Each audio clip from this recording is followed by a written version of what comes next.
Hello and welcome to the special edition of ENCA Moneyline. My name is Sikim Gabadeli. We're having candid conversations with our captains of industry, going beyond the boardrooms into their making and, of course, their thinking on where South Africa is today.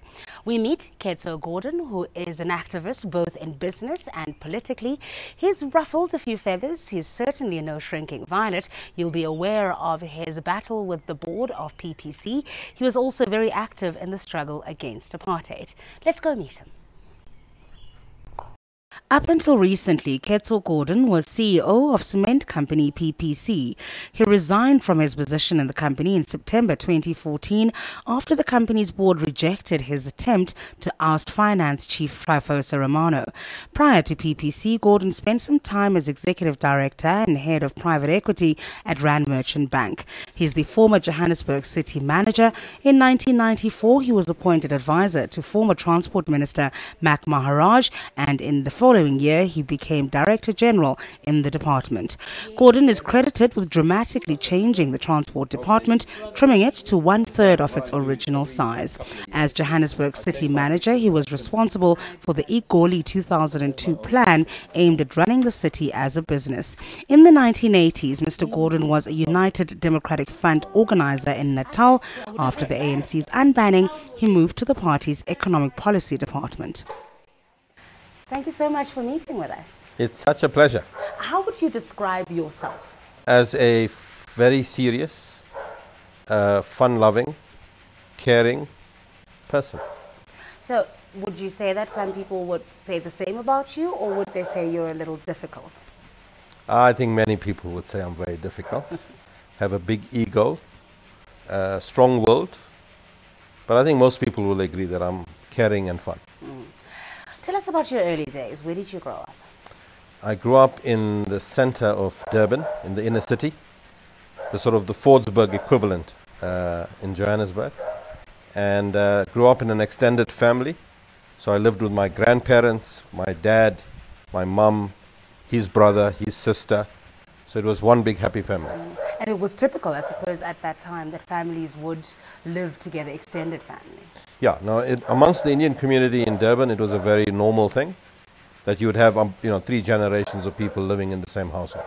So what do you remember doing as a child? Were you playful? Was it easy to play in central Durban?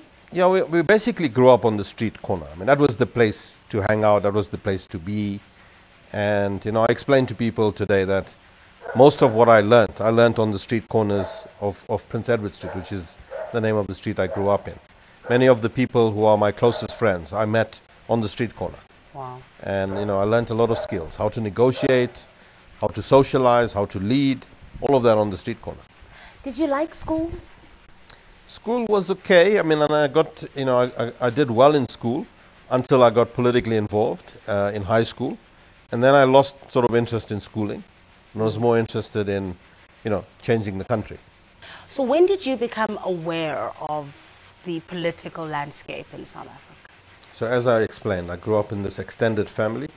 My father's brother is Praveen Gordon, who was politically active as a student leader. I was 12 years his junior, but was listening in and was quite influenced by what I heard.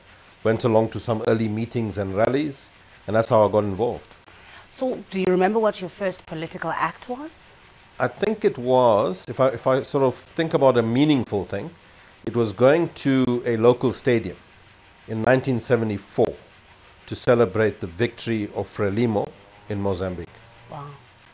What was the atmosphere like? No, it was incredible. There were thousands of people, and obviously the usual happened for that period in our history, which is the police arrived, tear gas, dogs, and you had to run. Wow. So you're in high school. Yes. You are in this family that's got political activists in it. You are living in central Durban, which of course was one of the hotbeds of political activity. So did you leave school at this point? What exactly happened? No, I stayed in school. Yeah. I just went from being in the top 5 to the bottom 5. But stayed in school, finished high school, went on to the University of Durban Westville, which was the sort of the Indian university in those days. And continued with the political activism.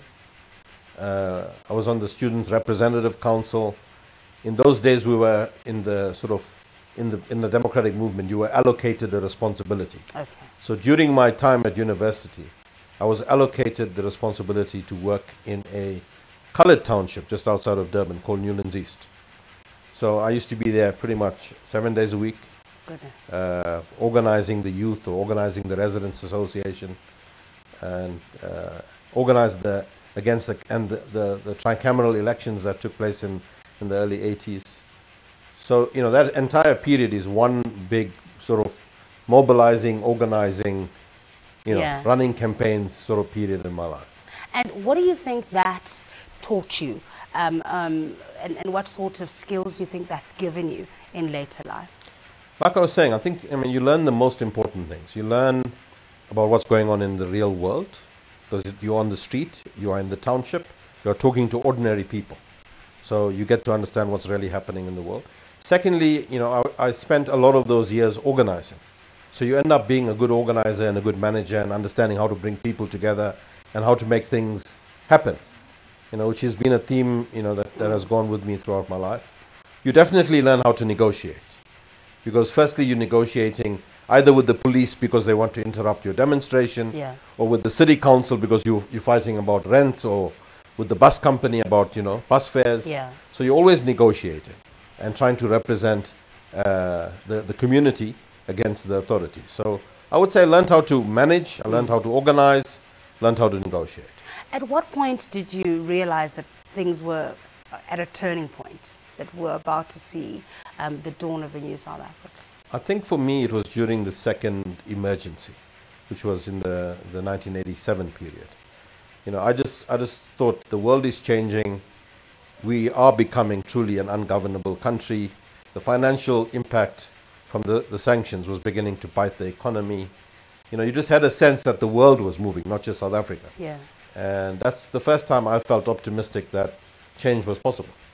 And did you have a vision of what that change would look like? I think we all did. We all did. I think it was very idealistic. You know, we all grew up reading the Freedom Charter, and we all thought we were going to create this nirvana in which everybody will have their basic needs met, we'll be all very democratic, and we'll love each other. And I think you know, it was a useful idealism, because without that idealism, I don't think we would have got as far as we did. It was a necessary part of the process. After the break, we look at the dawn of a new South Africa and where Ketso found himself. You're watching ENCA Moneyline, your money guide. Stay with us.